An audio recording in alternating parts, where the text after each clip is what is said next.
is a Cosmic Octave original podcast. Me and Jake running down the street with a handful of comic books, kicking ass and banging chicks and drinking booze No, not and me. smoking Not weed. me. I'm married. Yeah, well, I'm married. Jake. Can't do that. Yeah. Off panel, off topic with Jake and Tyler. Tyler and Jake. Tyler and Jake and Jake and Tyler. 30 seconds. 32 seconds. Yeah. Episode 251. That's right. We're past 250. Can you believe it?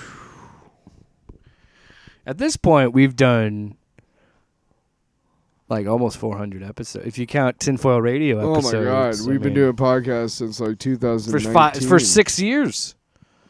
7. Feels like 10. Feels like 1,000.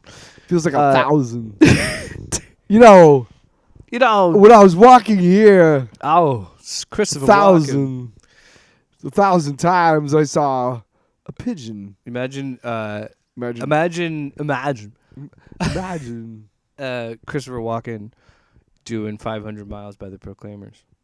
Karaoke style. Well, I would walk 500 miles, and I would walk 500 more just to be that man who walks 1,000 miles. That's when you do that's when you do the whispery part. Walks 1,000 miles to fall end down up at your door. When I wake up, Oh, stop! yeah, I Don't know do the whole. I'm gonna be the man who wakes up next to you. Da da da. Da da da. Da da da da. Da da da. Da da da da da. Yes. If aliens were to examine human beings and they see this shit or they hear this shit, I Now, should say. I would walk 500 That is why miles. they're flying 500 Morgan miles. Freeman for the Proclaimers. I would walk 500 I'd walk miles. 500 miles just to be the man who Mel walked Kiper 1,000. Jr. I would walk 500 miles for this prospect, Is it Mark Wahlberg? Mel I'd walk Kiper. 1,000 miles, bro. I'll walk 1,000 Fall miles. right down at Dude, your door. 500 plus 500, that's 1,000. That's a lot of fucking miles, I'm bro. batting 1,000. That's a lot of miles, For bro. love. Did you see Invincible? No, not the Robert Kirkman thing. The thing where I Yeah. played for the Eagles. No, the original one. Superheroes are boring. What's more exciting is stories about spirituality and faith. Hey, here's my prayer app. Fucking douchebag. If you need an app to pray on, No, they time got out. an AI Jesus, man. Did you fucking read about that shit? Time out. Yeah, you Look, got to Tyler- pay to talk to him. Tyler, I don't want to disparage religion, okay, at all. You believe in what you want to believe. I don't care. As long as it doesn't hurt other people, believe whatever you want. However, if you need an app to pray, Yeah, I will personally come to your house and bump you on the head with this microphone. Because, buddy, just kneel your head and close your eyes. You don't need Mark Wahlberg to teach you how to there's pray. some sort of like barrier to talk to God. He's omnipresent. Right. So like you can talk to him right now. Wow. Fucking amazing. You know what he'd isn't it? say if you started So talking? what You other- said, what hey, other- God, he'd just go, What other impressions? What other impressions? I'm not doing this anymore. Oh, it'd be so fun though. We got a show to do. Oh. I don't know if you know that, Right. but yeah. We got stuff. We got Daredevil. We got The Boys. We got comic books. We got a lot. I was just trying to have fun, but okay. Long. I get to start. Mine is shorter. Yours is a long real. box. I'm sorry. Those levels are probably really loud. I should probably What the turn that fuck? down in post. What? I was just really excited. My thing isn't a real long box. I'll be clear. But CinemaCon is happening in Vegas. I'm pretty sure it's in Vegas. Vegas. Which is crazy because WrestleMania is happening too. Crazy. The thing that came out about it, there's a lot of great announcements. We saw new stuff like a bunch of new things. exciting things. But the thing that came out of it that I wanted to talk about, just because I'm like, this is absurd, but I want it. I want it. Masters of the Universe is coming out in June. Oh, I and you know how we've joked about the Dune sandworm popcorn bucket, the Deadpool and Wolverine one.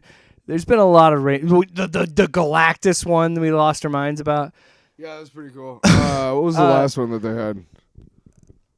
God. That was probably the biggest one that I remember. I really wanted that. I literally am looking at a Venom head popcorn bucket that I bought. So my brother and a Hulk fist. My brother got me a popcorn bucket at the Jaws 50th that had the billboard from the movie on it outside.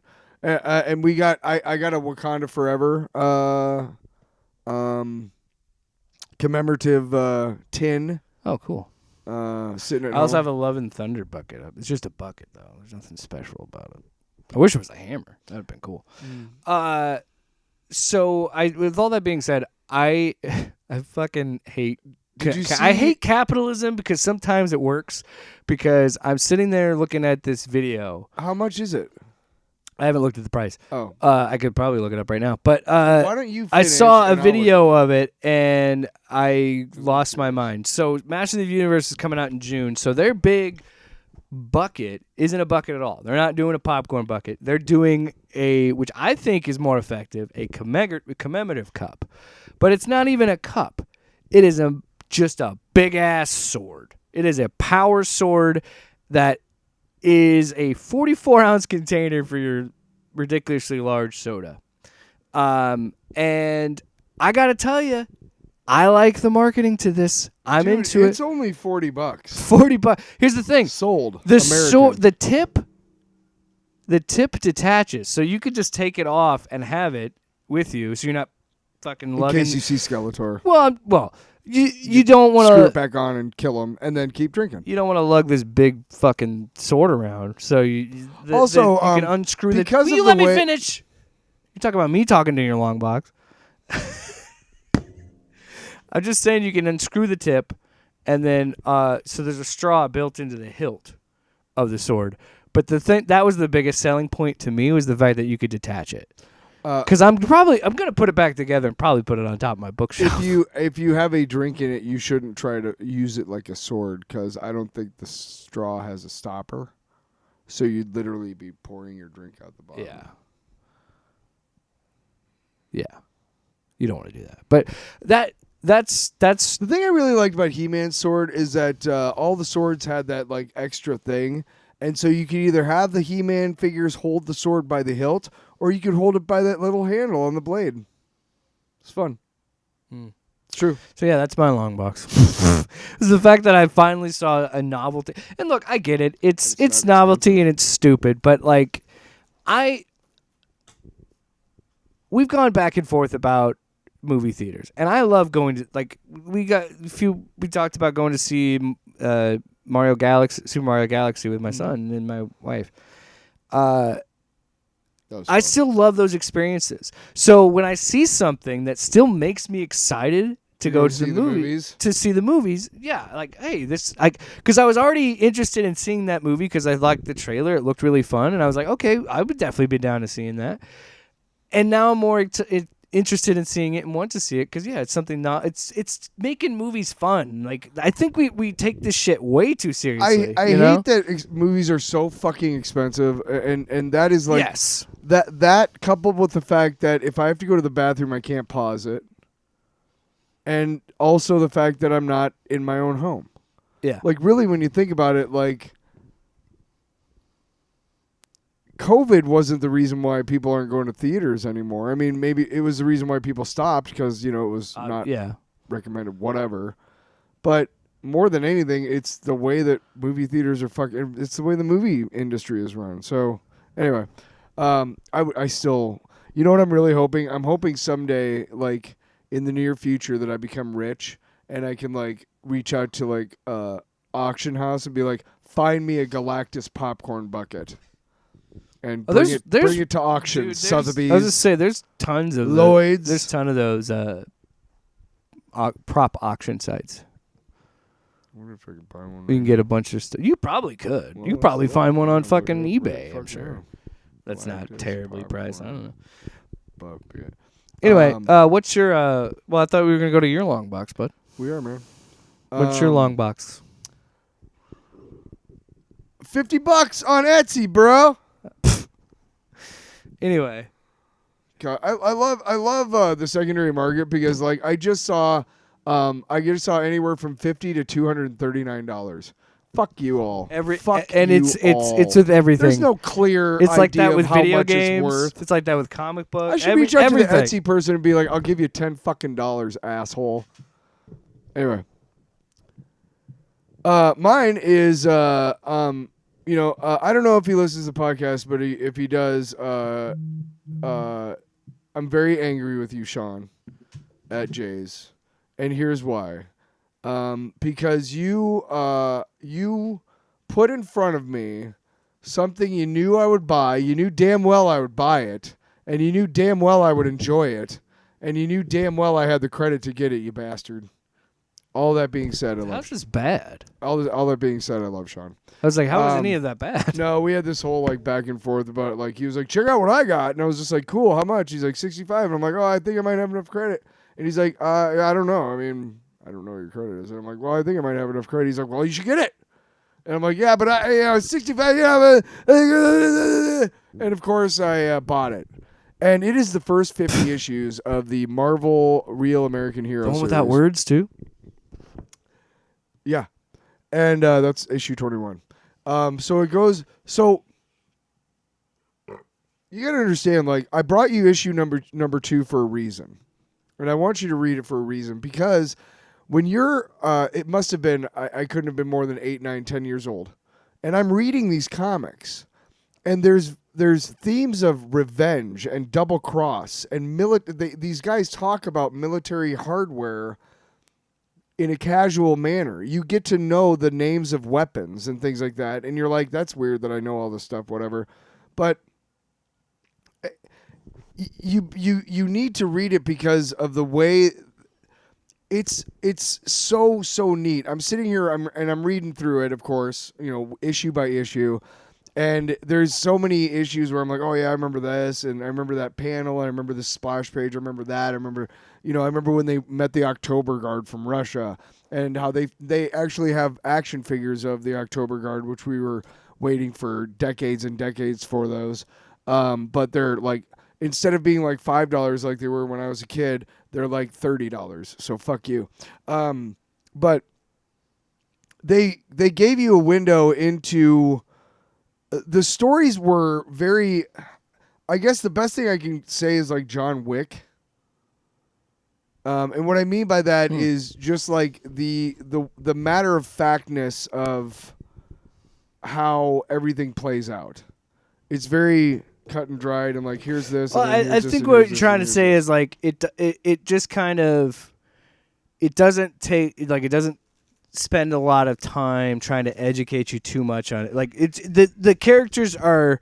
I see what you mean because you're dropped into it and it's written well enough that you believe everything that you're reading. Because what you're describing about like the casualness of talking about like the names of weapons and things like that's Call of Duty. That's like that's any modern video game. So it's funny. Well, they give each other shit. They're like, you're as funny as a sucking chest wound, but I just think you just lost $100 in next month's pay for throwing a snowball at that guy, and shit like that, and like fall in and like that's the way of the army, So it's interesting to see that like the seeds of that started here. You know what I mean? You need to read that issue because it's the first appearance of Quinn, which is this Eskimo guy who was a fixture of the comics for a good solid first 2-3 years.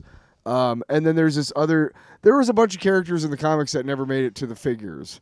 And Larry Hama, again, he wrote all of the little cards on the back of the action figures, all of them. He pretty much created every character that came out of that whole thing. I don't know if he had anything to do with like the Future Force 2000 or whatever, like when I was like in the like 1990, I think, when G.I. Joe was really tapering off and shit. But Transformers or G.I. Joe, if you get a chance, go look up the action figures like history and look at all the crazy shit that they did at the very end of their original runs in the 80s and 90s, because they did some crazy shit to be like, keep buying us, please. We're still relevant. Like, no, you're not. Look, this guy turns into slime. Like, this is G.I. Joe. This is a monster. This is G.I. Joe. This is a monster from space. But it's like Transformers now, pretty much. Yeah. Yeah. So I pretty much have a good solid, taking a shit material to read for, a month. Solid month. The only problem is that, it's like this thick. So You can't put that on your thighs. yes, you can, because it's about half the weight of that one. The Lobo one. That is fucking heavy as shit. Yeah. And it's probably about a third bigger than that That's one what too. she said. But it's all newsprint. They said. It's all newsprint and color, just like the original issues. So it's even more like nostalgic, dude. It's fucking amazing. I mean, yeah. Just slap me in the face, With your G.I. Joe. Take a G.I. Joe and We should do a parody song of Cotton Eye Joe, but G.I. Joe. G.I. Joe. Cobra scared them a long time ago. It's a work in progress. Where did you come from? Where did you go? G.I. Joe. All right, let's get into the meat and the potatoes of stop picking your nose. I'm man. trying to tell you that I'm tired of talking about Cotton Eye Joe. G.I. Joe. G.I. Joe. It works. No, it doesn't. It so doesn't. It does not. No. All right. So, first up tonight, we're going to be talking about Daredevil Born Again Season 2, Episode 5. That's a mouthful. I watched it earlier. Grand design. Earlier this morning. So I have a little. I don't know when you watched it, but I might have a fresh reviewing. Okay. I'm surprised I dodged the spoilers that I did. Like I don't see spoilers about anything online. I don't know. I gotta tell you, I don't know where you're at that you're just like having to dodge like all of these spoilers. Like, whoa. It's called the internet, Tyler. Yeah, I don't know if you've been a part. Have you ever been on it? The only thing I go on the internet for is I go on and I do Minnesota Vikings and read news about them, or I go on porn. I go to Twitter. Yeah, I know. You go to or Twitter. PayPal, Wikipedia PayPal. sometimes. Hey PayPal. But no, like seriously, like I do get hit sometimes with like doomsday spoilers, but they're not really spoilers. Well, because they're like, oh, there's rumors that Tobey Maguire and Andrew Garfield will be back for Secret Wars. Oh, they've been like, saying that forever. Exactly. Like they're Yeah. not spoilers. So well, did you hear about? So they've kind of got. Don't try and spoil me. Don't try and. This isn't a spoiler. But Don't try and like you got hit with a spoiler and you're like, I'm gonna fucking hit you too. No, I'm taking a victory lap because I was right about my prediction. What up? I didn't. First of all, I didn't know there was going to be a season 3. But No. I found out that, or I predicted that the rest of the Defenders would show up. So Luke Cage and Iron Fist maybe don't show up in this season, or they show up at the end, but they're in season 3, and it's the same people. But he got in trouble because he almost spoiled the end of this season and maybe even Spider-Man by the implications, but he took it down.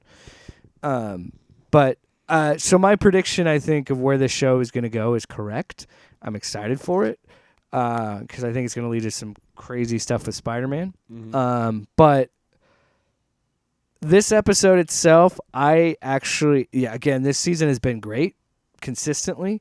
And I think this episode does a really good job because we've been talking about pace and how like 3 and 4 kick it up such a high level. Yeah. It's nice to have this episode cool things down a little bit because I think not really because they're running from the cops the whole time. Yeah, but most of this episode is done through flashbacks, and most of this episode is just acting and talking. I maintain that the woman who plays Vanessa is the most attractive woman in the history of women. Can I say, just smoke show in every way. I love that they did the flashbacks the way they did, and intercut them, of making it look like it was, and even changing They changed the ratio aspect. They changed that. They changed the color grading so it looks like the Netflix show. Yep. They did everything they could. And they made it, and they obviously de-aged them, you know. Yeah. And I don't think I just think they used makeup. It's cool seeing Wesley again.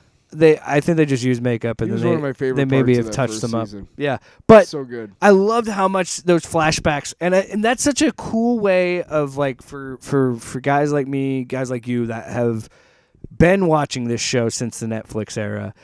Or at least gone back and watched them and can appreciate them. Like, it's nice to see them, because that first season was so disjointed, and it feels really good to finally have this season where it really feels like it's really closing out a lot of loose ends of that Netflix era and kind of doing an apology to fans in the right way by telling a good story and not just fucking throwing shit together. You know, and it making sense. And again, all this shit connecting, like Buck fucking going after the guy that Matt and Foggy were their client, like having that connection, tying Buck into season 1 and him being there the whole time. Oh, well, Wesley coming back, that was fucking cool. I'm sorry, go on. I loved this episode. Go on. My big issue was I thought he was gonna kill Daniel, and I was worried about that. Yeah. But of course, bait and switch, make a choice, and then even then I was like, oh, you or BB, because like he knows it's BB. Yeah. Obviously it's BB. Now Danny knows too. Daniel knows too. Yeah. But that was my big issue. The whole understanding that if he really truly wants to keep the memory of Foggy Nelson alive, then he has to do what Foggy would have done. Mercy. And yeah, I saw a couple things on the internet that said this episode could have been called Mercy. Yeah.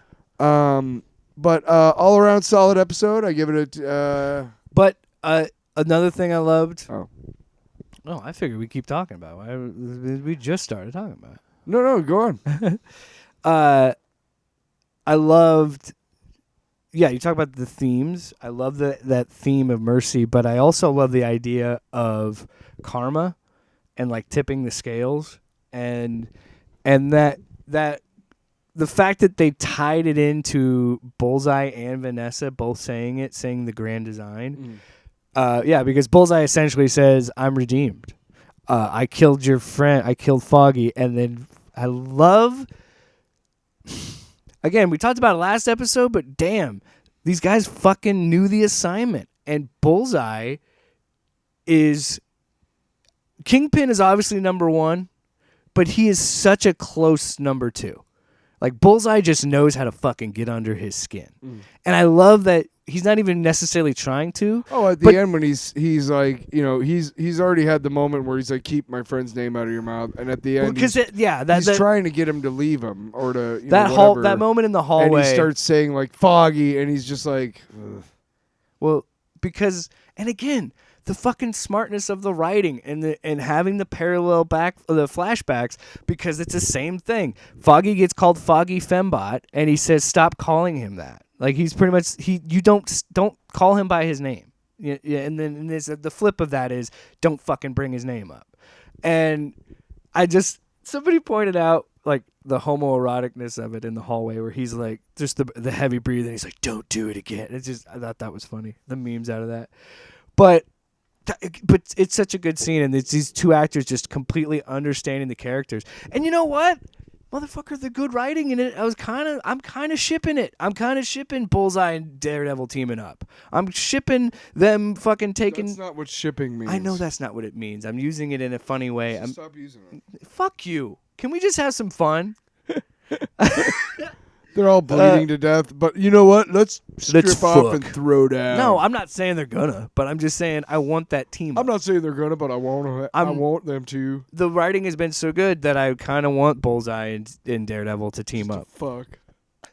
But yeah, the beauty that scene. I gotta pull this up. The dude who plays Foggy's great. Let me pull this. Eldon Hansen. Legitimately got a tear going when he gave that guy the money to run. And he go, I'm giving you a second chance. And just like him, like he's so good that like you feel that. And then just the moment of Daredevil, because it was a great scene too from Charlie Cox where he's just like, like he's like freaking out because the fucking task force is breaking down the doors and shit, and they're in this church, and he's just like, I can't do it, I can't save you, I just can't, I gotta go, I tried, I'm sorry. And then of course he comes back. But then that thing, but I really. Yeah, and like just to have that right after, I'm not gonna lie, I kind of smiled because as much as Bullseye doesn't deserve it, it's nice to see Daredevil and Matt carry Foggy's legacy forward and give him the mercy that he doesn't necessarily deserve. But he also is probably like, I need him because he's a really deadly assassin, and I gotta. Oh no, he needs him to flip on. He needs him to stop him. Yeah. And so it's the classic unshaky alliance, and you love because Bullseye's gonna fuck him over at the end. Hey, great, bring it back for season 3, or maybe he dies. I don't know. And you know what? I don't care. Cause I'm just shut. No, I do care. I'm just taking the ride. You know what I mean? We gotta give it up to Vanessa and Fisk's storyline. I believe. Dude, I gotta say, I was getting real pissed. I was like, they better not keep her alive. That's what I kept thinking this whole episode. Because in my mind, to get him where he needs to go, to be the Fisk that we... You thought he was, even worse, this is how she gets into a coma. Because in the comics... Yeah. She's sick, and, like, she's always sick, and she's, like, been in a coma, and that's whatever. You're talking about a bait and switch, and when we talk about the boys, there's going to be a really important one that we talk about. But,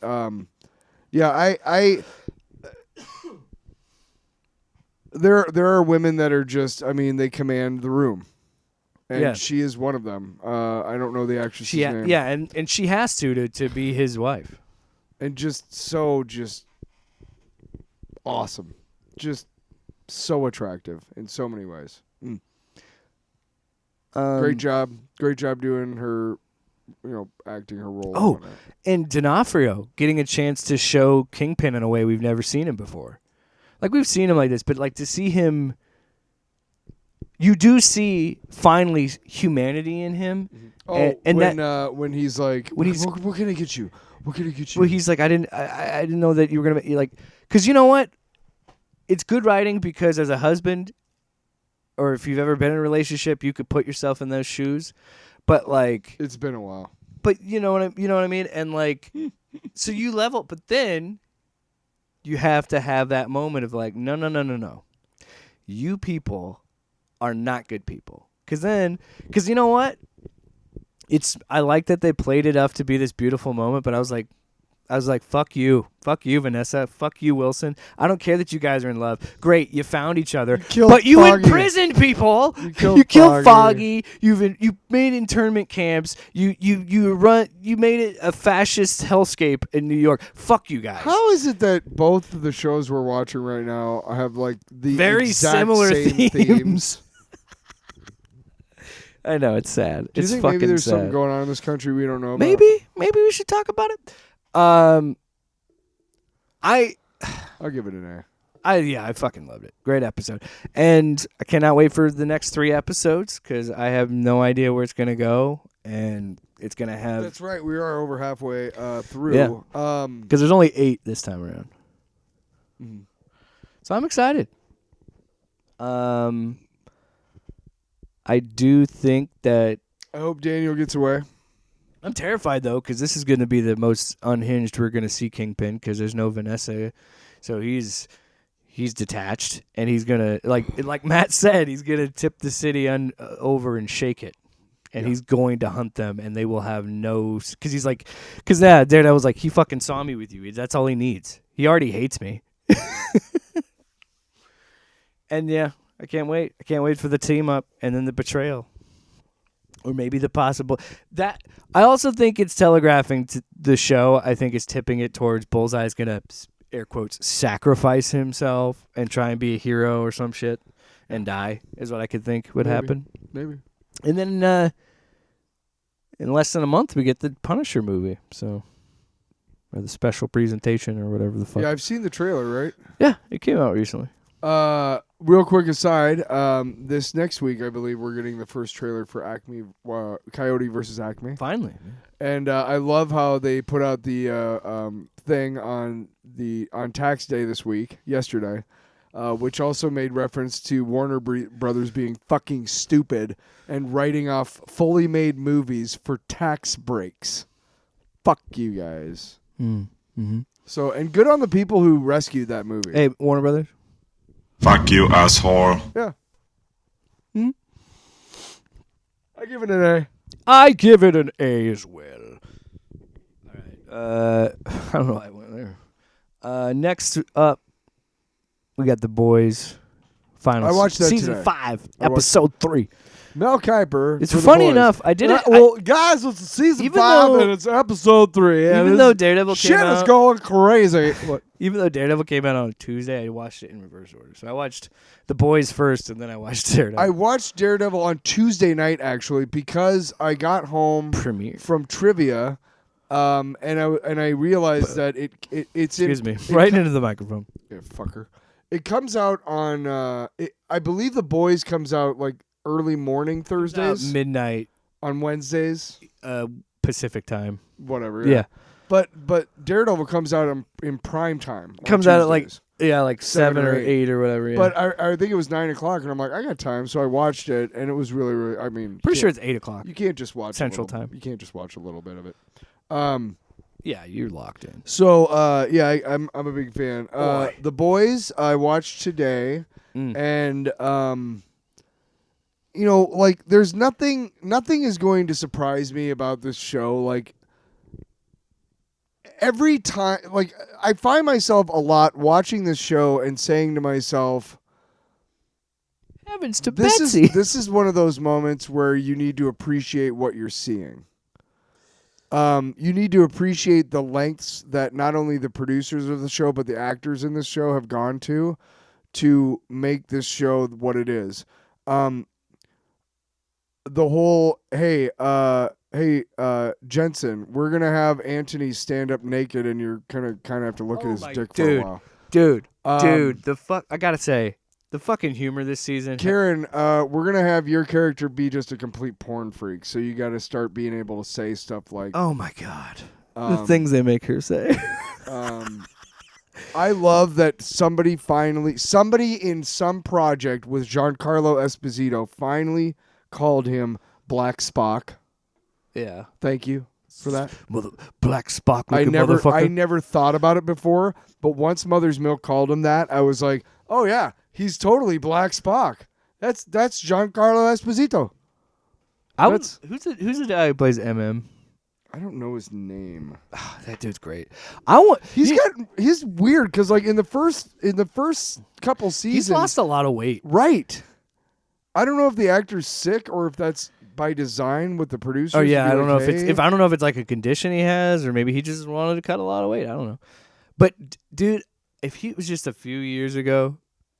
Like, maybe, I don't know. Let's look this. I don't know. What are you looking at? I was saying, like, that dude, I feel like he would make just because his voice and the, like, gravitas of his voice, I think he would be, like, a fucking cool Blade. A cool what? Blade. Yeah, speak up. Blade. I can't hear you. You ever hear of a blade job? Wesley Snipes has. I mean, no, I can't take away from Wesley. But you know what I mean? I feel like he would be a cool Blade. Because he's got that, like, deep voice. So, but, anyway, I loved his scene with Stan Edgar. When they're talking and they're smoking cigars. Yeah. But first of all, I gotta just say, we've said it every. Stan Edgar's right. We say it every fucking season. Everybody that's watched this show can say it, but I gotta tell you, I think because my wife's catching up, so I rewatched the first episode before I watched episode 3, like parts of it. And in that first episode, there's some subtle things I missed him do that was just so funny and like ew, like the mother's milk thing when he licks his lips when he says, "You never told me that's his name," and he licks his lips. I'm like, ugh. And then like he talks about he's talking to Huey, and he's like, "Oh, you internment camp Huey is spicy. She's zesty. Yeah. And he does it again in this season because this episode had hauntingly mirrored real life, because now Homelander, now that Soldier Boy fucking hates him and wants nothing to do with him, he is descended into completely being tethered from reality and thinks he deserves to be a god. Because they find out Soldier Boy is essentially immortal because he's got Gen V1, the first edition of V that makes them immortal. Doesn't age. I was caught back a little bit by the jump where there was no explanation other than, hey, right before we cut last episode, you saw him sit up and now he's just fine. And I expected at some point during that to be last week or something. But and that's fine that you don't have to show him recovering from it and shit. But I was confused just momentarily. I really, you gotta hand it off to Anthony Starr that he just that's. He's so good. He just eats it up. Yes. And he just he lives the role. When she's telling him, thank God for Elizabeth Shue, by the way. Oh my gosh. God, you're still such a smoke show. I When want she you to shows talk. up and he's doing his thing, or she's telling him about ripped babies from mother's womb, and he's just I'm pretty sure He's at the end coming. of that he came. He came for sure.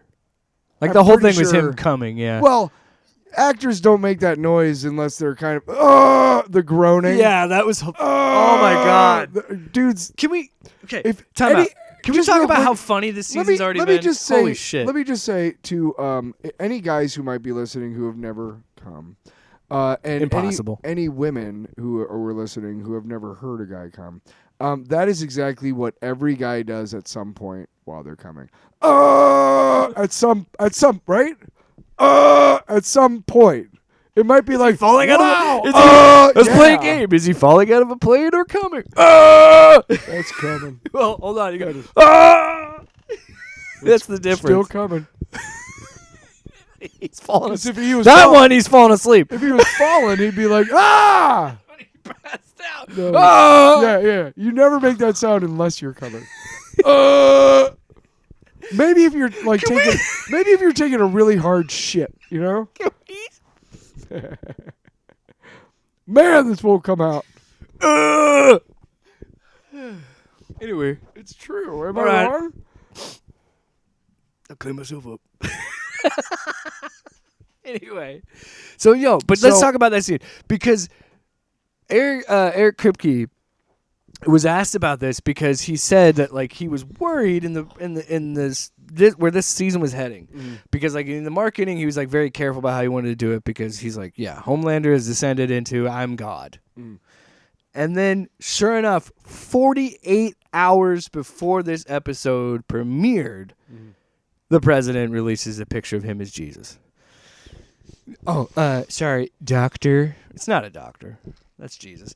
And then he had to take it down because I thought he was afraid he'd get smited. But anyway, Motherfucker, if it ain't happened now, by now it ain't happening. but that scene is amazing because I feel and I enjoyed season 4, but I just feel this season is just hitting on different cylinders, and it's just been, I feel a lot funnier, a lot more intense.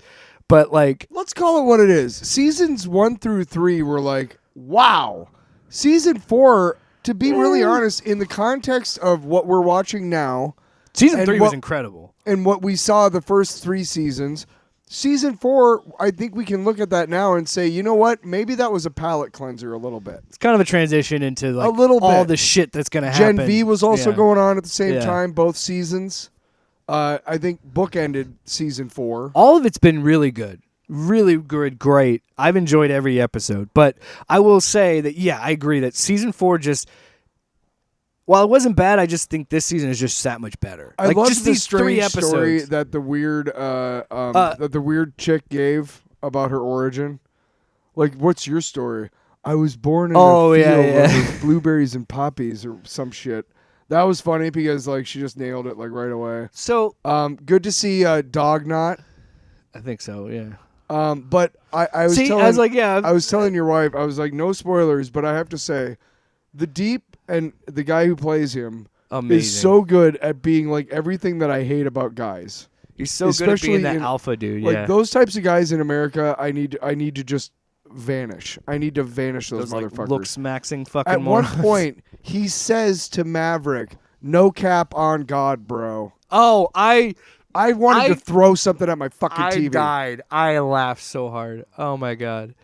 But it's so good because it's so real. It's yes. so realistic, and no, and that's what I'm saying. You gotta get. We're gonna. And of course, they're listening to Limp Bizkit. And keep rolling. The most obvious song choice, but also don't hate the player, hate the game. The most who the fuck says that anymore, dude? Most obvious, but the most perfect was that fucking song choice. And of course, they're driving a Cybertruck. So I'm saying this season is just hitting different, man. It's so damn good. Are you a douchebag? Watch The Boys, and if you are doing anything The Deep is doing, you are a douchebag.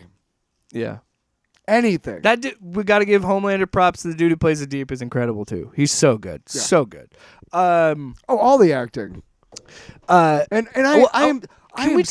a huge fan of all the costuming, accentuating Karen Fukuhara's bus line. So that's great. Cleavage, love it. You gotta stop. And couple that with the fact that she's always talking about fucking. It's getting weird now. Man, just give me more of that. Okay. I apologize, Karen. Well, cause I mean, yeah, I'm sure she's gonna be. She listens and she's upset with you. No. I like it, but that one guy. I've had a crush on her since Suicide Squad.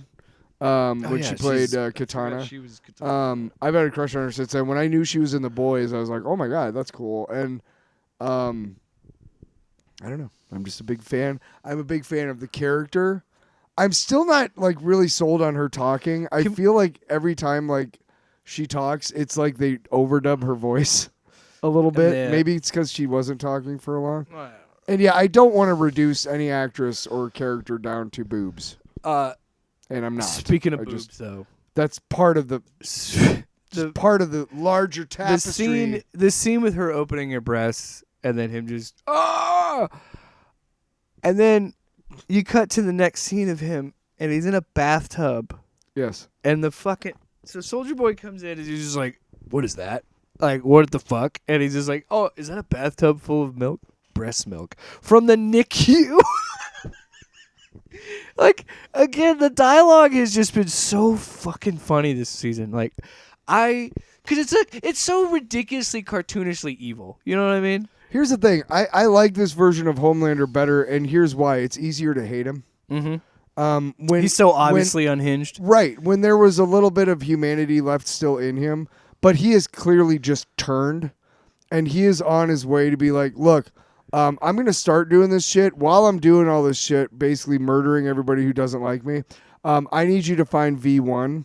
So I can live forever. When I finally... So that, if I don't eventually get around to murdering the dudes who are trying to kill me, I will be immortal. Yeah, I mean, that's what he's doing. And it's just getting worse and worse. And now that he's got Stan Edgar... Oh, yeah. So that whole by the way, the whole thing... we can't even... We got to talk about the whole Soldier Boy firecracker. Yeah.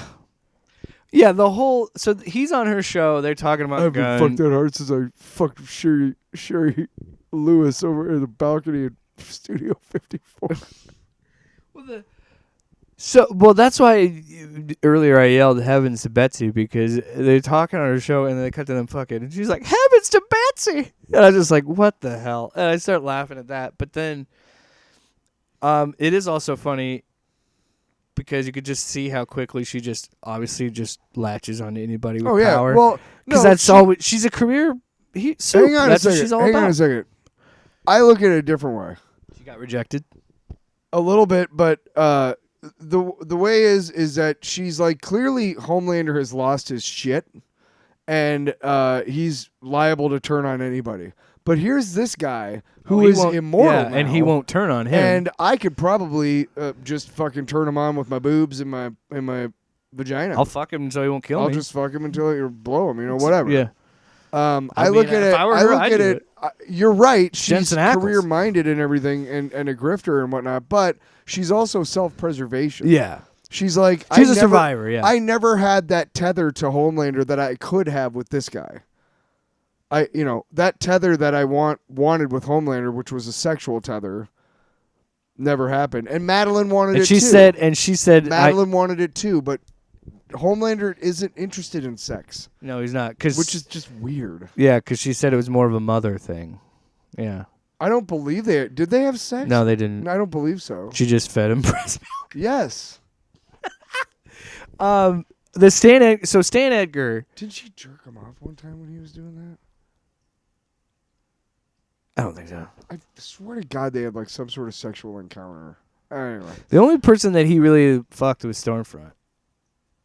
Was what? Stormfront. Oh, yeah. That's the only woman he's really had any sexual interaction with. Which, by the way, she was V1 and they managed to kill her. Yeah. So it is doable. So kind of a loophole. Maybe there. that's a... Anyway, what was the other thing I wanted to talk? Oh, yeah. So the Stan Edgar stuff, I loved on so many levels because I love that they're so desperate they go to him. And that he's like, we are 90 feet below ground with concrete or whatever. Yeah. All this like compound stuff. And then I remember her now. The thing that I loved the most maybe was how much I wanted to cringe every time Huey talked to Maverick, Translucent's son. Because I think there was a great moment where Starlight was like, stop. She literally calls him over and just says, stop. Yeah. Because she, as the audience, were like, dude, you're just it's weird. Just leave the situation. Why did you have to? On one level, you're like, it's sweet that he's trying to reach out to him. What she says later is more important because she's like, I'm just glad to be around somebody who's trying to make this world better instead of cares from getting worse and cares about other people. And the whole fight scene between him and Maverick was great. Good job on Jack Quaid. Oh, I love it. Because you imagine filming that where he's just swinging around wildly the whole time. And then of course, like, I mean, I don't think there was any moment where I was like, did he just blow up Huey? No, yeah. As the audience, we knew it was the invisible guy. Right. But I love the bait and switch for her character. Sure. Because it's a really good character moment of her being like, oh my God, no, I can't lose you. Like, and yeah, there was that moment of her coming back to her humanity. Talk about loophole. As far as her powers go, I thought she had to see something and concentrate on it and then do it. Now, if she's concentrating on Huey, it shouldn't matter that there's anybody between him and her. When she tries, that made me. I thought the same thing too because I just want to say my understanding of her powers was that it was telekinetic and squish. Yes. So yeah, that's where I was like, that seems like a plot armor moment. It's not like a ray going out from her fist. I'm just saying. I feel like that. I'm 100%. Just saying, Kripke. No, I was 100% with you because in my head I'm but like I also don't care because it's a great. In my head, I knew he wasn't dead. Yeah, but it's the third fucking episode. Yeah, but look, if you suspend your disbelief and forget about it, it's a great moment. But to be honest, though, I think you and I are right that there's a plot hole there. I think there's also a plot hole with the V1 being in Stormfront. Because then how did they just kill her? If she's immortal, why didn't? How did they kill her? If she's immortal, why did? They all fucked her up. It was the Girls Get It Done, where it was Starlight, Kamiko, and all those guys beat the shit out of her and fucked her up. Maeve, when she still had her powers. What? Wasn't he keeping her alive, though? He did keep her alive. And then he killed her. Yeah. But that's what I'm saying. They make it seem like, okay, so the soup-killing virus doesn't kill Soldier Boy, and he regenerates just fine, right, but Stormfront is in a fucking hospital bed? But while she was regenerating and vulnerable, that's when he killed her. That's what they would say about that loophole. I'm sure. Whatever. I'm just saying, that some of the writers are like, hey, guys, then at this just point, in case. They're saying that Soldier Boy is the strongest soup because he just fucking tanked that virus like it was nothing. And Stormfront still managed to die like any other soup. I don't know. Who fucking cares? It's all. Shut up. That's what I'm saying. Who cares? It all is coming to an end anyway. You know who I sound like? I sound like people bitching about Yoda striking a tree with lightning. And I'm like, he's a Force ghost for a space wizard. Shut up. You know what I mean? That's what I want to be like. Who fucking cares? Dude, you know my problem is that, I've said it before on the show. I'll watch an episode of The Simpsons and be like, hey, It's a fucking cartoon about yellow-skinned people. At some point, your brain has to be like, I understand this is a story. This isn't reality. Right? And then the thing with I was talking about G.I. Joe earlier, a real American hero. None of that shit's real. I love the talk about the smoking the cigars, and then Stan Edgar just saying, like, we have our just talking, and he's like, you want to fucking take over Vatican. And then he's just like, hey, we all have our parts to play. Oh, well, he fucks them over and then gets caught. So karma's a bitch. But I just... Stan Edgar. No, my favorite part of that was Huey going, I mean, like, instant karma, but damn. The whole thing where he just was like, yeah, and I'm working with fucking Stan Edgar. And then he's like, when he finally has that moment of like, yo, you want to be the head of Vatican? He goes, well, I'll just let you know when that does happen, I'm put a bullet through your fucking head. And I'm like, yeah, fuck Stan Edgar. Fuck all of them. Fuck all of them. Also, finally, we have to get Frenchie's great, but the actor who plays him can fuck off in real life. Yeah, eat a dick, Piece of shit. It's okay. We were just kidnapping the kids. final thing I think we need to talk about is Ryan and Homelander just being tired of his shit, dude, and beating the. Before we get into that, before we even get to that, because that's he's alive. Yeah, but the whole thing where Butcher meets up with Ryan, and that whole thing with them going back and forth. And I love, again, what the show has been doing and what the comics do, and like continue to show, like, Butcher's a piece of shit. Because he lied to him again, where he's like, no, you probably couldn't beat him, but I needed you to draw him out anyway. And you might, and then you see a little bit of remorse on the end, but at the end of it, you're like, he doesn't fucking care. He knows he's going to die, so he's just taking everybody with him. And he doesn't really care about it. But yeah, that sequence when Homelander just beats the piss out of Ryan was hard to watch. Because it's just the slowness of how he curls up balls his hands into a fist, and then just the slowness of how he's just, I'm going to take my time. It's also how badly he looks each time they show him. Yeah, and how loud it is. And the thud of just the meat. But we also know that, I mean, he's just lost it. When he jumped up and was like, hey, he's my father, and Sage was like, what the fuck? And he's basically like, hey, this is what we're doing now. I take all of our money. Don't forget, I can kill you anytime all of my I want. money. All of our money goes to V1 and shut up. Yeah. And then, but that sequence is such a great thing. We've been kind of watching Homelander for like 3 seasons now, like kind of trying, like, what do I do while being a total asshole? Now you see him just being like, I don't care. I kind of like it. That he's like, no, you're right. He has a vision. He's like, I'm God. I will ascend beyond you people, and that's all I care about. And I love that.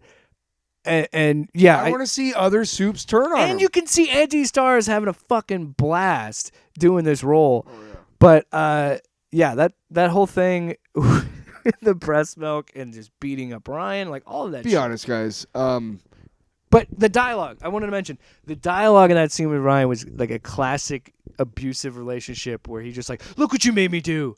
Look what you made me do. And then just like displayed him.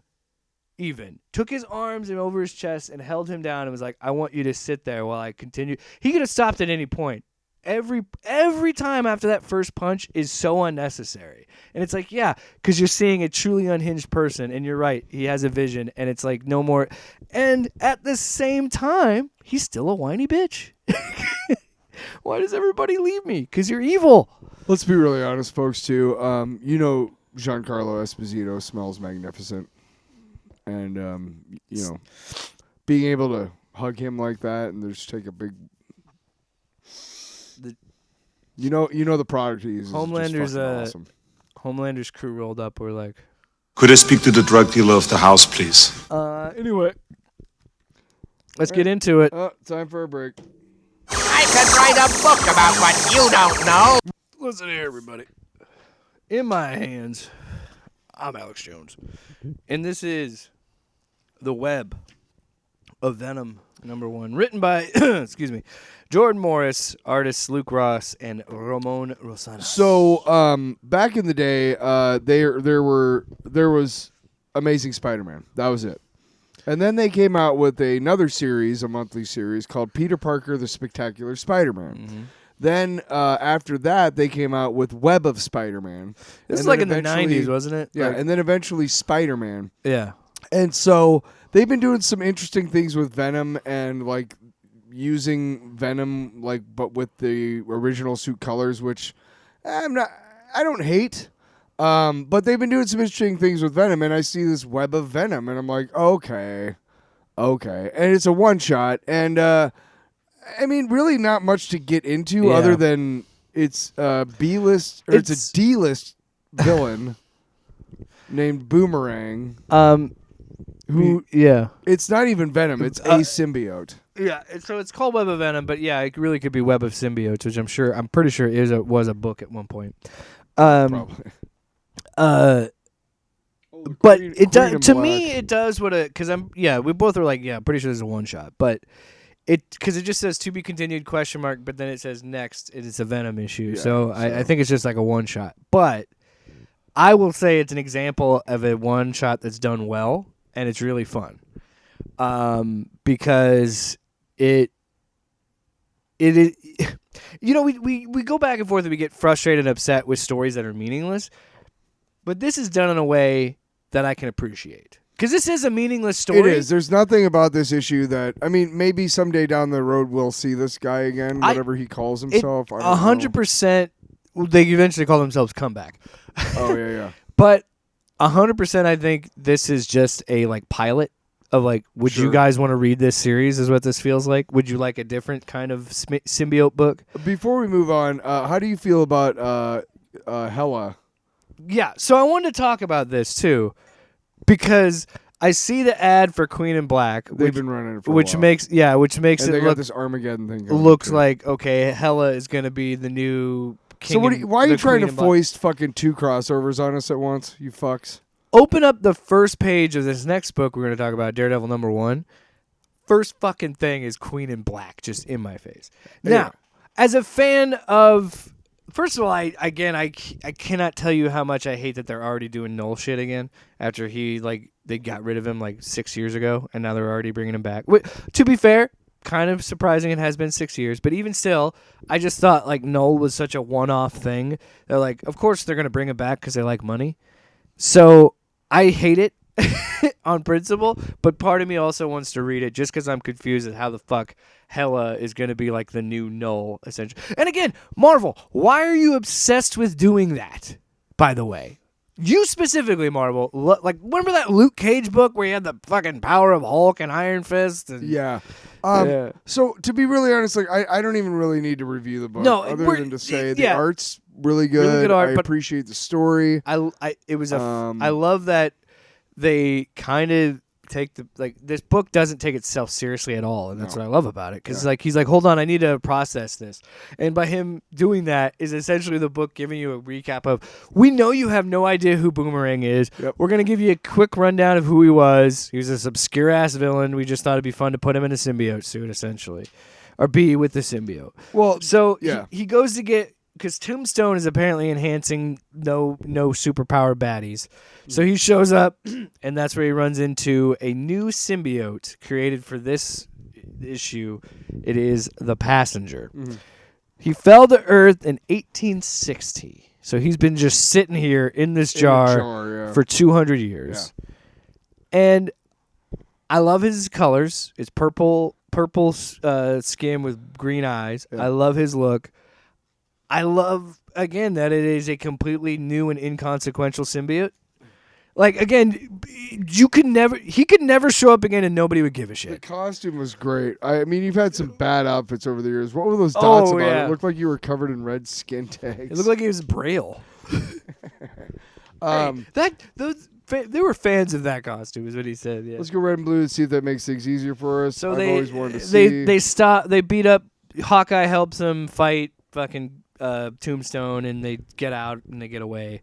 It looks like Tarantula, Armadillo, White Rabbit, and all get superpowers. Yeah. I can't remember who the other person. I'm Comeback is who they say, but then Hawkeye has to help them. Yeah. He does a cool thing where he hits them with sonic arrows.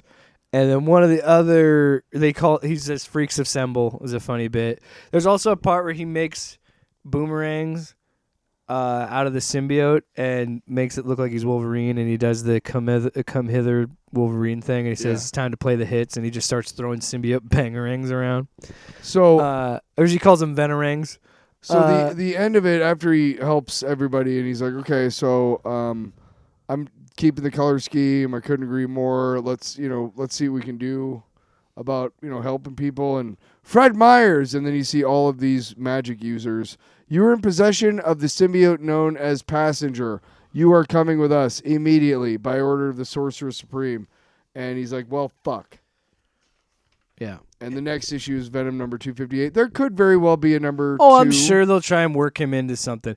But I do love the fact that, of course, they cannot sell a book called Boomerang or Comeback because nobody's going to give a shit. So, of course, it's Web of Venom. I love it. Hey, I get it. You got to sell a book. It worked on us. I give it C. Very average.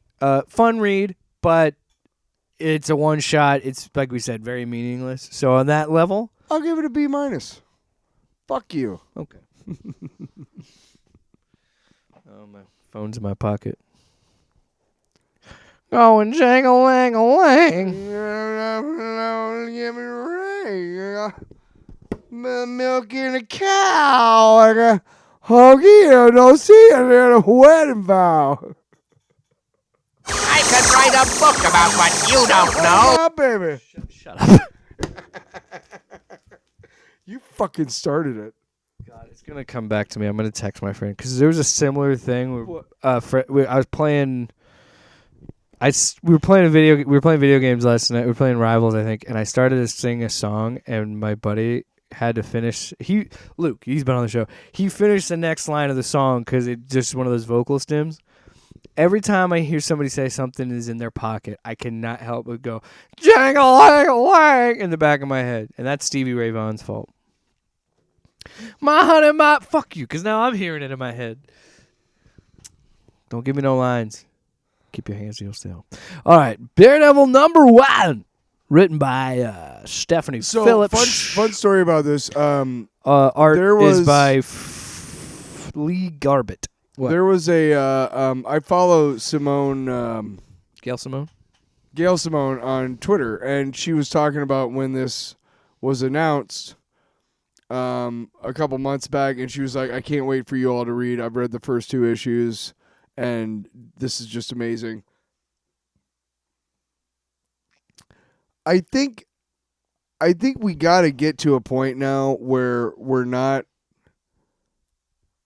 surprised. And I'm not surprised, but we're not surprised by female comic book writers doing really well with the source material. Mm-hmm. And yeah, Frank Miller is, probably the most douchebaggiest guy that you'll ever know. And he really set Daredevil on the path that he's been on for the last 30, 40 years. I would argue he was like the definitive Daredevil. Yeah, you could absolutely say he was, besides maybe the guy who created him, Stan Lee. But I mean, he did a lot of stuff. Like he did one good book or like 2 good books with Batman, and every other thing he did with Batman sucks. But but when I think of Frank Miller, I think of Daredevil. Yeah. When I think of Daredevil, I think of they're synonymous. So, yeah. Okay. Also, I think I follow her on TikTok. She has really good fun TikToks, Stephanie Phillips, because she actually has some funny ones, but she also has ones where she I'm a big I just want to finish about that. Yeah, go ahead. She does some really cool stuff with explaining her scripts and showing her scripts and her process and stuff. So that's kind of cool. I'm a big fan of the art first and foremost. It looks great. I love the art. It is really a book about Daredevil. It starts off, and there's this kind of crazy villain that is being introduced here, but then they show him. I love it when he goes into. He breaks his hand into the windshield and turns the car. Oh, the paneling is great, but I love the little smirk he has when he you can tell Matt is enjoying himself when he's about to just beat the shit out of these guys. Yeah. I will say, I don't hate the idea of him being a teacher, but I do appreciate they're doing a little bit of a different thing with his status quo now, where it's like, okay, it's an older Matt. He's a teacher now. He's not really practicing law anymore. And that's kind of what we're set up, where he talks about contracts is like his big thing. And you just kind of get to see that side of him. You see the Matt Murdock of him. Oh, my favorite is how he's just such a stud. Like every woman that sees him is just like, wow. And of course the femme fatale, it looks like, is another professor named Sari Ellison. Yeah. And then there's a detective. They're definitely flirting. Matt flirts with everybody. He's a slut. He's a slut. He is. My biggest problem with the whole Shark Tank analogy, of course, I like sharks. Oh, shut up, Matt. You fucking horn dog. Dirty whore. Wow, we're so derogatory towards him. He is. You know what? Time out. This is how people talked about women in any media for a long time. Oh, they have a lot of sexual partners. They're a slut. You know what I mean? No, I don't mind calling male characters sluts. We should. At all. I'm just saying we need to normalize it. We need to normalize. That's why I have no problem calling. Yeah, he is a slut. Let's talk about a gigantic fucking plot hole in the entire Daredevil mythos. Okay. Daredevil is devoutly Catholic. But he fucks. Where's all the fucking kids? Because he's not supposed to use condoms. Where's all the fucking Daredevil kids? Hello, give me a story with that. He pulls out, dude. You're telling me a guy with those pulls out. You telling me a guy with those reflexes ain't pulling out? Come on now. You're not supposed to pull out, I don't think. Anyway, no, I don't think Catholics are supposed to pull out. I think that's the same as spilling your seed, like masturbating. No, I know, like a religion for So I don't even then care. We got off. There's this killer out there who's taking eyes, and I can't stop thinking about. Then he's talking to a guy. He's talking to a friend at That's a drop, dude. at a bar, and there's the guy who got him the guy who got him the job, and it's like, hey, I should really go. There's this guy Harlan Vale who's trying to buy stuff for Empire State University, and Daredevil goes out on patrol, and he does his thing, and he's finding people, and he's helping people, and I like this one where they show all his costumes. Yeah, that was one. Cool. I'm glad you brought that up. That's one of my favorite pages in the book, where like it just has him doing a monologue, but like each panel he's beating up criminals is each different Daredevil costume throughout the years. So that was really cool. Then he comes home, and there's the picture sent to me.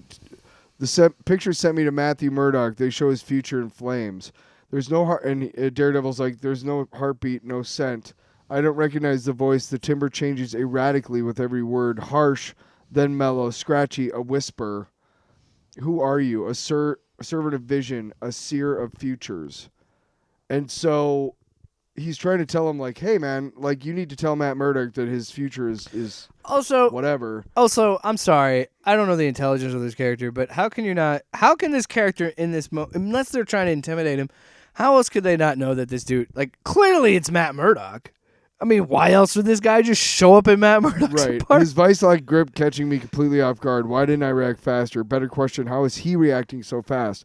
He's awkward but agile, a figure of contrasts, and speed alone can't account for his movements, which seem to predict my own with terrifying accuracy.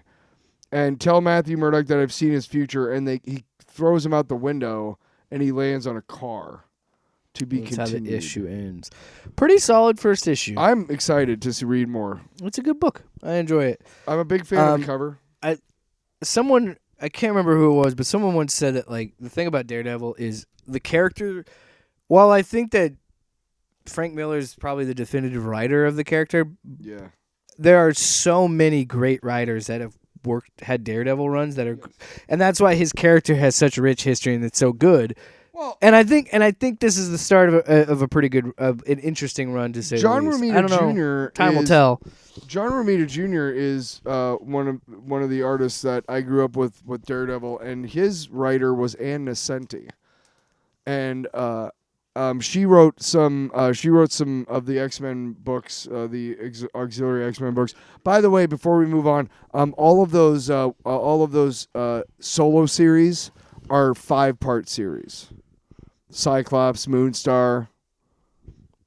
Yeah. Also, by the way, the song that Luke texted me back because I was like, "What was the song that we were singing last night?" It was "Dance Hall Days Love." You know what I'm talking about, though, right? See?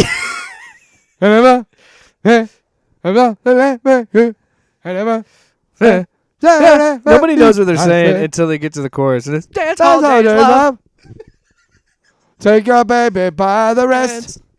And in her hand an amethyst. Isn't there That's like a a fucking terrible lyric.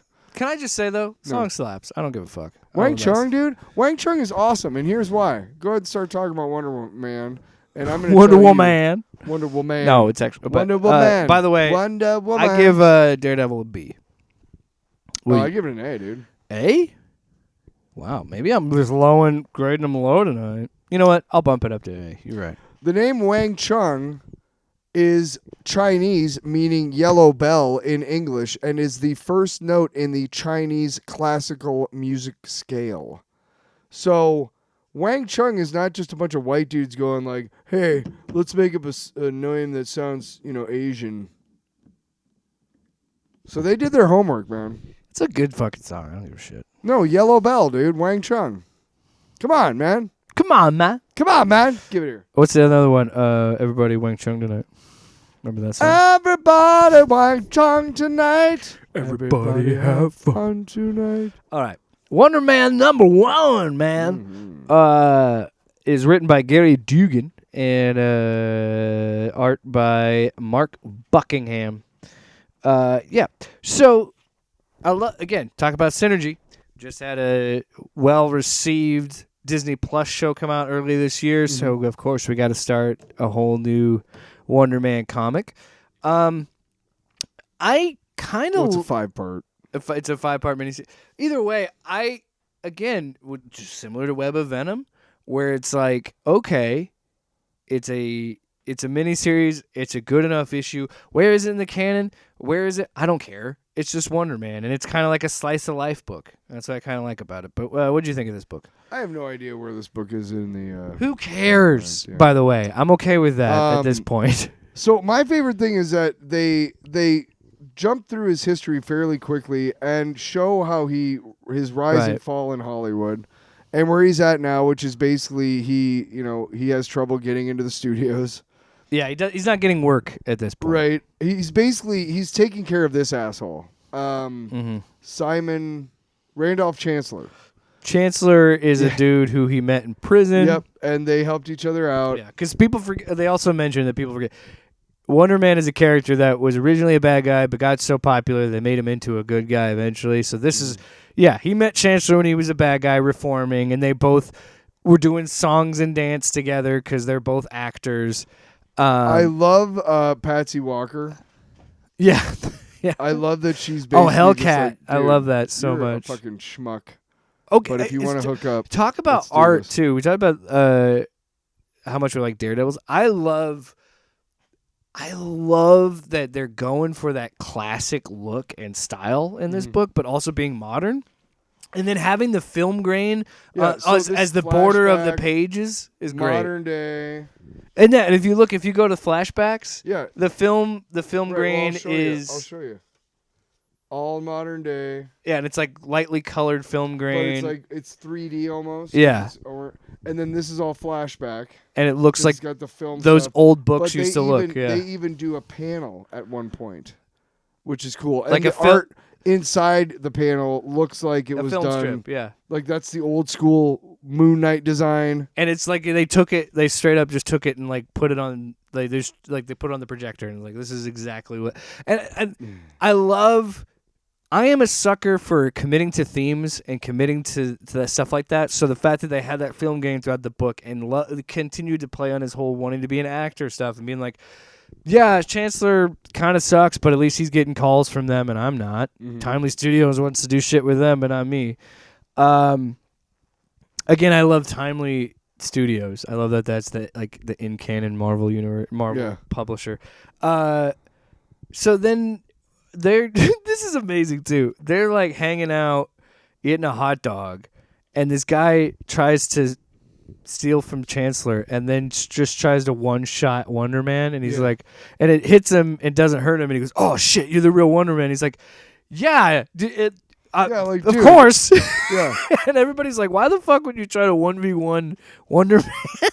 So he finally gets the guy, breaks him down. Oh, I forgot to mention, one of the funniest parts of the book is when Hellcat shows up, and she talks about how much was stolen. It was 13 million, and you just see an all cap 13 million. So they do. He gets this guy and he defeats him. And he's like, "Honestly, I thought you were just cosplaying. I didn't think you were the real guy." I haven't seen anybody do that since my uncle. My Uncle's a Superhero is the movie that they were both together. They were in together and made him popular. Killer Rock cool. He's not cool. Yeah, he's not. Oh, dude. As an old school Marvel fan, were you just eating this shit up? Like the references to the West Coast Avengers, the fucking Killer Watts being, he's not cool. So then he's barbecuing and Patsy Walker comes over and there's clearly something going on between them. They're fucking, or about to be fucking. Yeah, they have, or whatever. But they're just talking about stuff, before? And she's trying to see like what he knows. And she's like, "I got to talk to Randolph Simon." "No, wait, hang on. I know he's inside, Mr. Rand." "Oh, my God." And he comes in behind her, and it's fucking Grim Reaper. Okay, fill me in. Who's Grim Reaper? That's his brother. I know that, but do you know anything about Grim Reaper? He blamed the Avengers for Simon's death. So I can't remember how he got his powers, but he got his powers so he could take down the Avengers. Hey man, but he's been dead several times. You're the encyclopedia when it comes to Marvel history, so that's why I'm asking you. He's a minor character, so it's really not worth. But there was when WandaVision came out in that one episode, and remember his sai or whatever, his blade was. When they went down through the levels of the house and they showed all the different shit in between the levels, and his helmet and his blade was in there. Yeah, was Eric? By the way, was Eric in the Disney Plus show? No, I was gonna say he has a brother though. I don't know if that's Eric, but he does have a brother in that show. Yeah, but I don't know that they're gonna try and make him their the Grim origin Reaper. And the whole origin with him is different in the show anyway. So she's like, "Hey, listen, we found your missing." He's like, "Hey, listen, he's just staying here. Just chill out. The freaking Grim Reaper's on your couch." Yeah, everything's cool. Like, just chill out. You got Grim Reaper on your couch, man.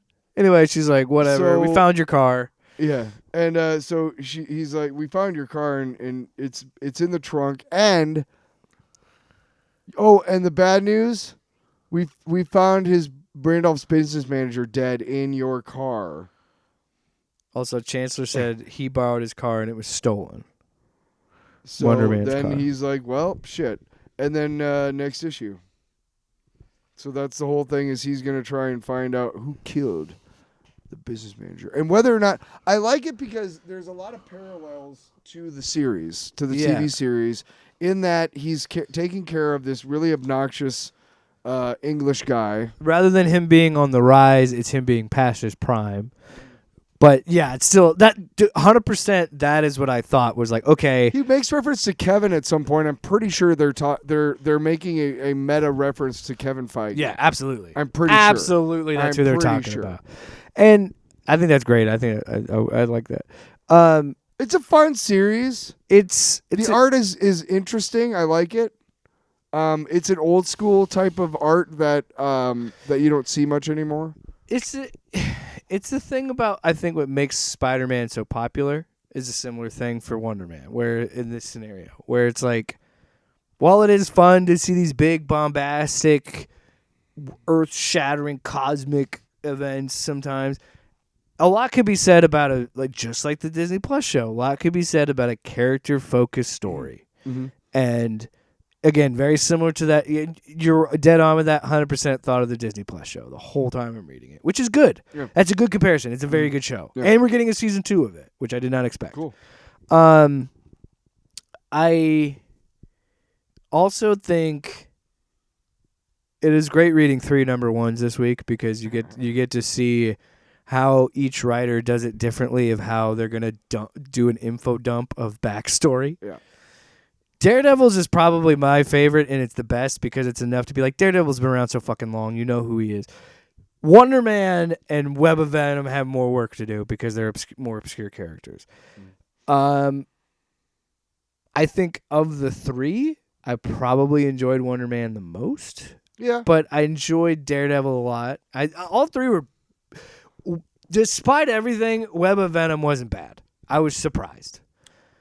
To be honest, I wouldn't rank the 3 of them, and here's why. I like them all for different reasons. Yeah.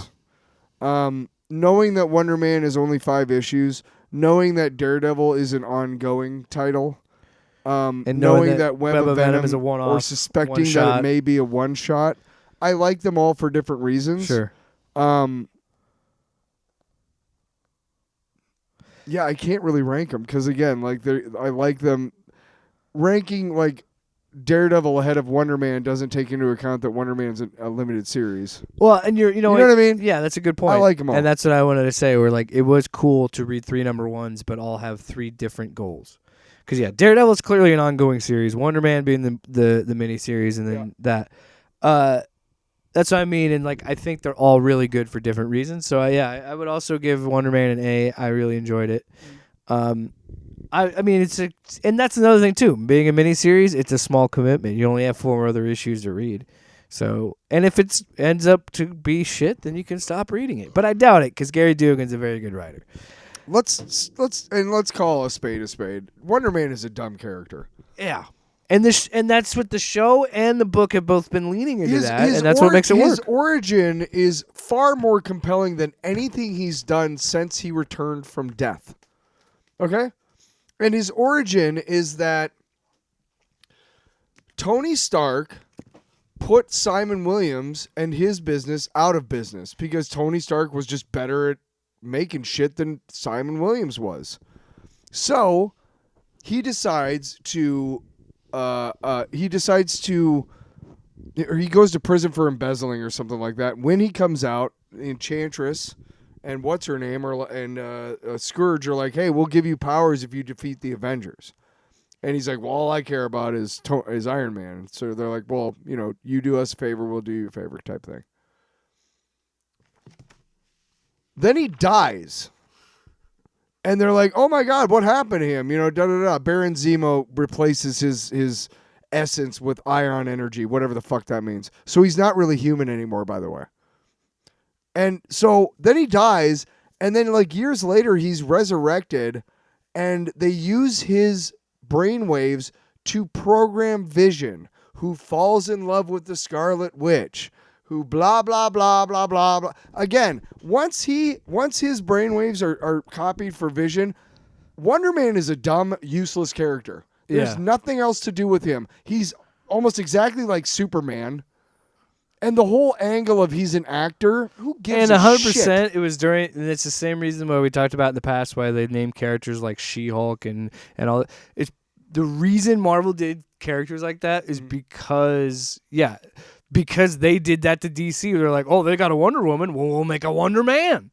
And then we'll own that, and the Captain Marvel shit with Shazam. And speaking of Shazam, look at that fucking transition, dude. Look at that. That's 250 plus episodes of experience until I realized I didn't have my fucking board up. Fucking douche. I could write a book about what you don't know. Absolute Superman number 18. Jason Aaron, the writer. Rafa Sandoval is the artist. I will say this. I like the consistency that the original artist is back, but I really liked the artist that was 2 issues. Stuff? Oh man, I loved that type of art. It was good. Really liked it. Anyway, and it worked with it did a really good job of matching his Rafa style, and not necessarily matching it, but staying within that, being different and having its own unique flair, but also staying within the world that Aaron and Sandoval created. You know what I mean? So we start 3,000 years ago in ancient Egypt in Kondak, of course, we know who comes from Kahndaq. But Who's that? but my favorite is the narration Rock? of this. the power Johnson? the power of the shift, the paradigm of the DC universe is about to shift or some shit. I was a child of the Kemet, the fertile food plains of the Nile Delta, the Black Land. He keeps calling it the Black Land in Kahndaq. And he just talks about and then we get Teth Adams' backstory, which is his family. He's a slave. He was a slave during the ancient Egypt times, and it's it is very similar to his regular DC origin. Yeah. It's a little bit different because a woman shows up. That's how we assume she abused him with the power, but a stranger. But she shows up, and it's after he got beaten for protecting an old man who said, I literally can't, I've been worked to the bone. I can't do this anymore. So he takes what she says and he basically runs away. And Yeah. finds And so in the open desert. This is where the origin is different than the DC canon. Because in the DC canon, it was just a wizard that gave him powers. But in this, the light that he sees come through is a fucking Brainiac ship. Yes. So it's saying that Brainiac, like these Brainiacs have been showing up on Earth. Because the implication here is like, oh, they showed up 3,000 years ago. So they've been fucking with Earth for a long time then. This is my favorite part. Is, another slave who wishes for freedom. How very original. Love, wealth, liberty. These humans do have the most trivial desires. Quite beneath our abilities, Brainiac. Yes, Brainiac, I agree. I say we turn him into a camel and send him... Wait, don't you see what's in his mind? A boy whose rage made flesh and his ambitions. Dear me, Brainiac, you may be onto something. Now, this is interesting. Yeah. So the whole origin of him is kind of funny there because it's just like Brainiac showing up. There's that new device. We haven't even tested it yet, just to see how it decides to kill him. Come, boy, your wish will be granted after all, and all you need to do is say the magic word. And then we cut to present day, and we get filled in on what Clark and what Superman is doing, and he's got Parasite as a no pet. Bite, but us like bite.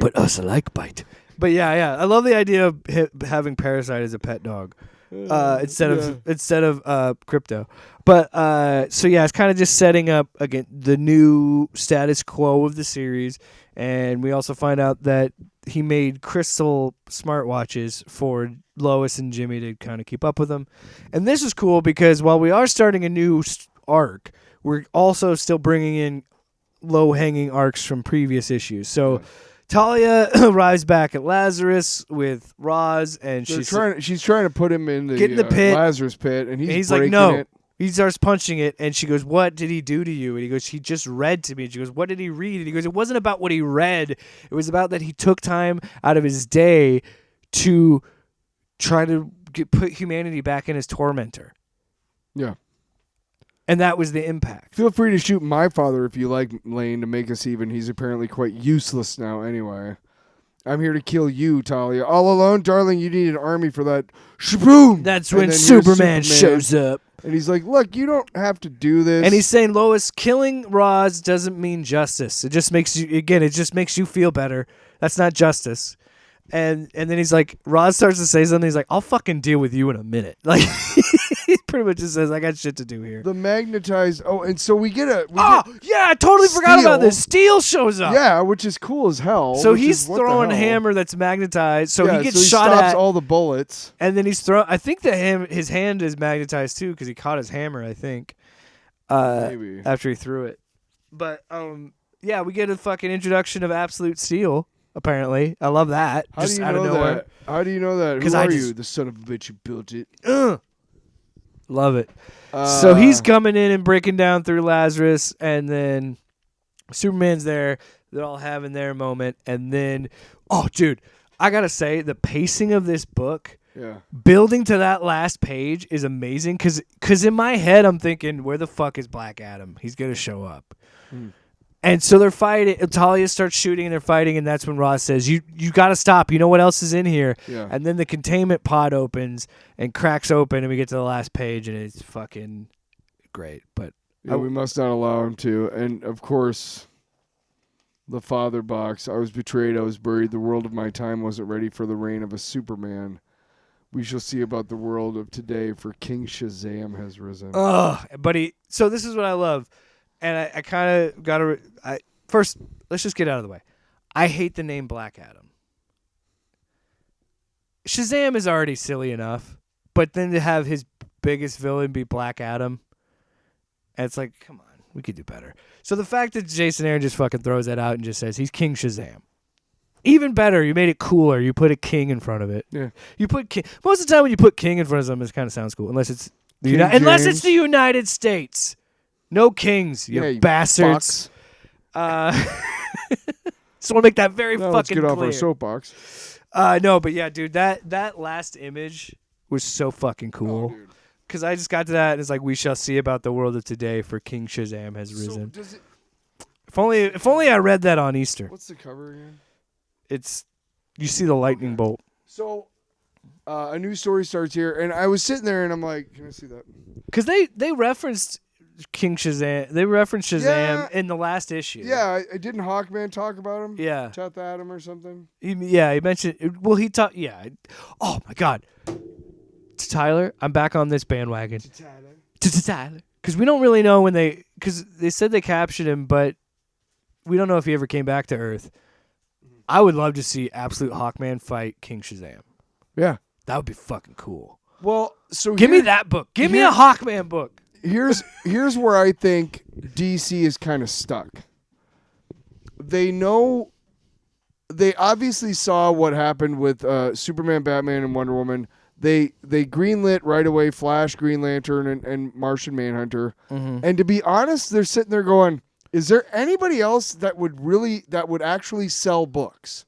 Because we know if we put Absolute in front of it, it's going to sell.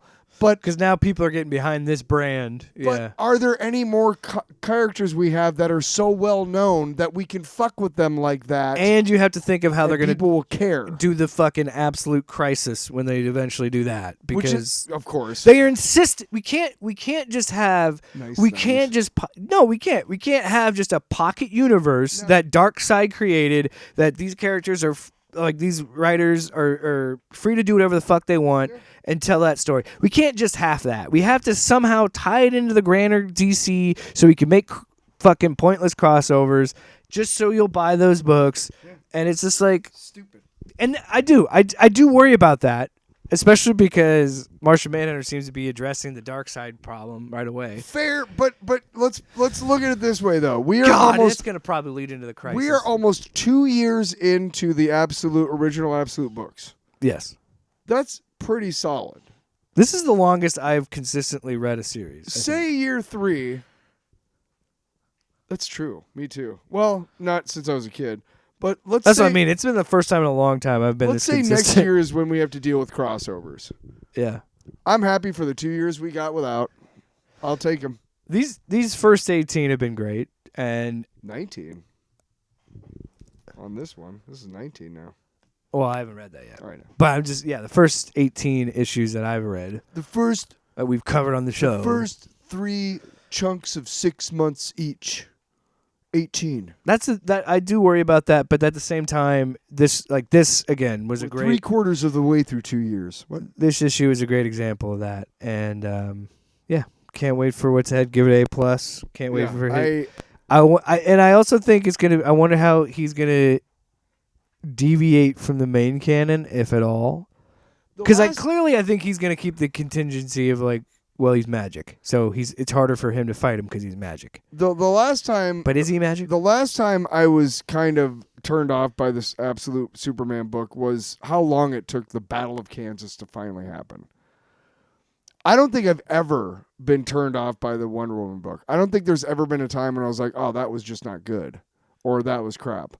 The last time I was turned off by the Absolute Batman book was the filler issue, and what was that, number 5? 4. I mean, to be really honest, like, the consistency... From all 3, yeah. Almost 2 years now? Especially... And largely, Absolute... All 3 Absolute books have kept the same creative teams. Yeah. Including writers, which... Writers is not so much. Artists is crazy, but... Based on where at some point, there's no sign of them going to want to do something else. That's what I'm saying. There's no sign of slowing down. Or Snyder, yeah. I mean, but honestly, if you're Scott Snyder, Jason Aaron, or Kelly Thompson, do you want to do anything else? This is so much fun. Yeah. And they're very good at it. Yeah. Well, Tyler, I think it's time to hit that dusty trail. It's time to hit that dusty trail. Check us out, Wang Chung. Dance all day long. Dance all day long. Wah. Dance all day long. Wah. Hey. Off Panel Off Topic with Jake and Tyler.